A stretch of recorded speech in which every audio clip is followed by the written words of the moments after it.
just clicked in my head. Porn for the youth of America and for the world. You know, Gen X, porn, rock and roll, parties, tattoos, everything, music, MTV type pornos. And then have rock stars return the favor by appearing in hardcore porn films. I think we should make a porno right now. You know, but since I'm a rock star. This is rock and roll. This is just a show. These are people who have sex for money. Who cares? I don't care.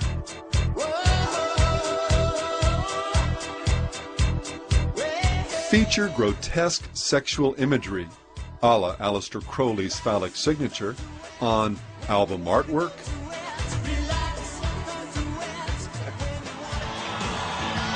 stage sets, and in the names of dozens of bands and songs.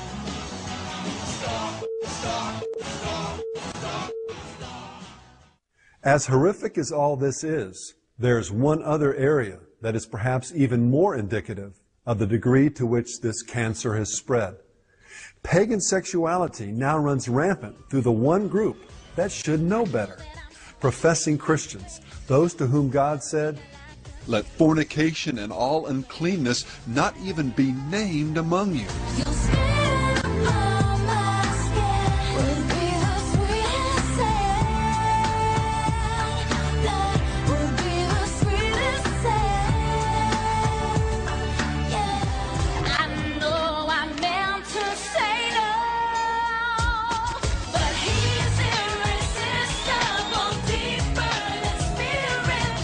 Well, forget mere names and innuendo.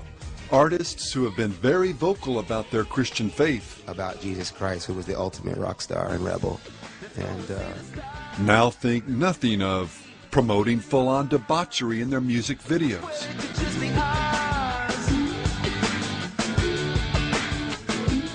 Taking sacred songs and changing the focus from God to some woman's body. Do you see what I see? Lord have mercy.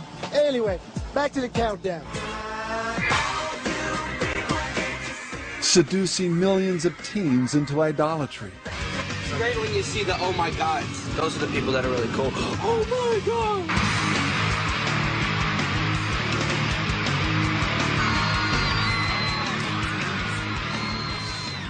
Performing songs that are perversely inspired and sexually ambiguous.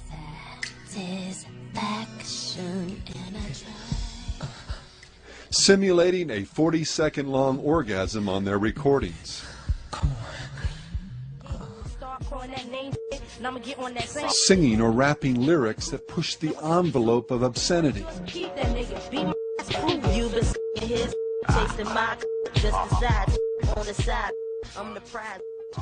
Starring in perverted, evil films. And by God, we will not stand by and watch history condemn us into celibacy.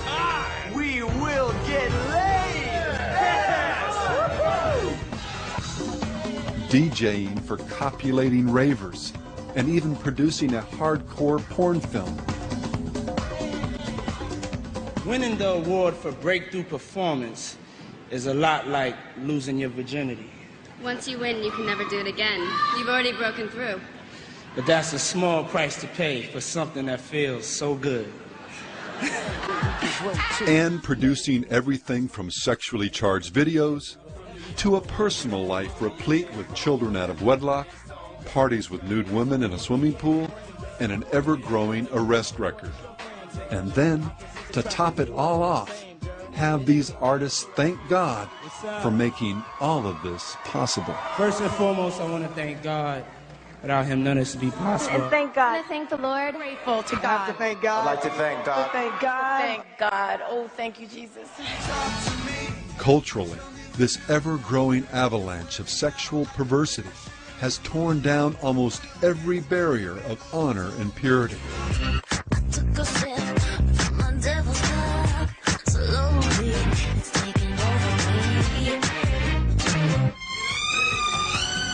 The steady drip, drip, drip of sin, as the Bible warns, has deceived and hardened multiplied millions of hearts.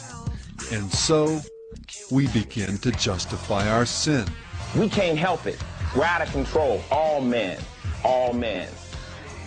We become more blind and resistant to God's truth and salvation concerning this sin. Sex is a great thing. I don't know how you could possibly be guilty about it. Yeah, I feel guilty afterwards. And I've screwed someone I don't know.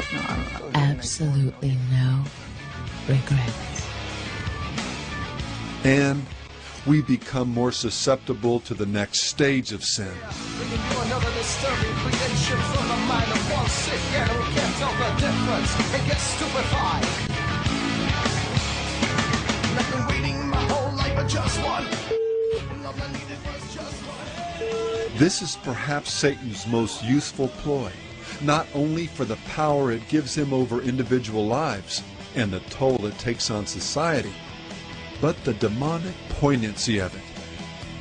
How satisfying it must be for him to see the pinnacle of creation, people made in the image of God, performing acts not worthy of animals.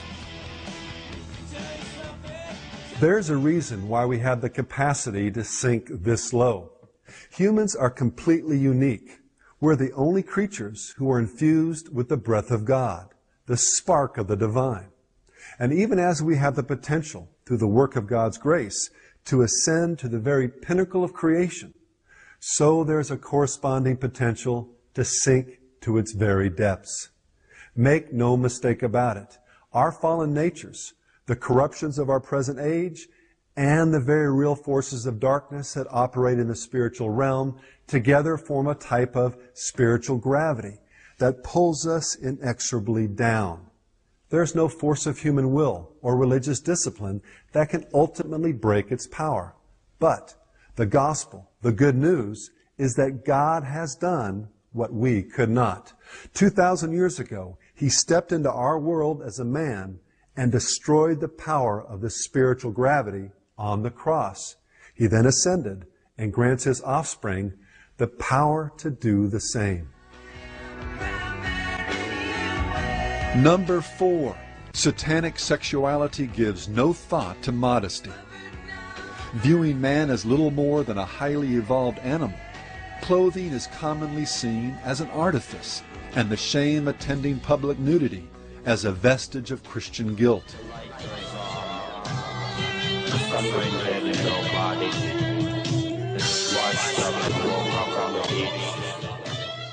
Rituals are sometimes performed nude, or in the vernacular of the occult, sky-clad.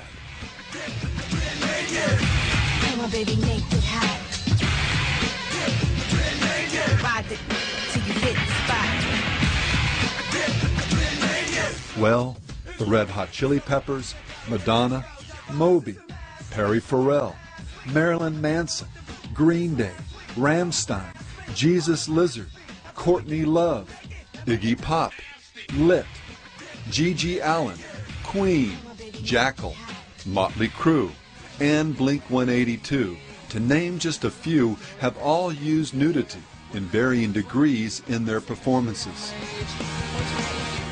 Pharrell and the Chili Peppers' Flea particularly have shown an incredible disregard for any standard of modesty, performing entire sets completely and unabashedly naked. Do you think I'll get arrested if I just play stark naked?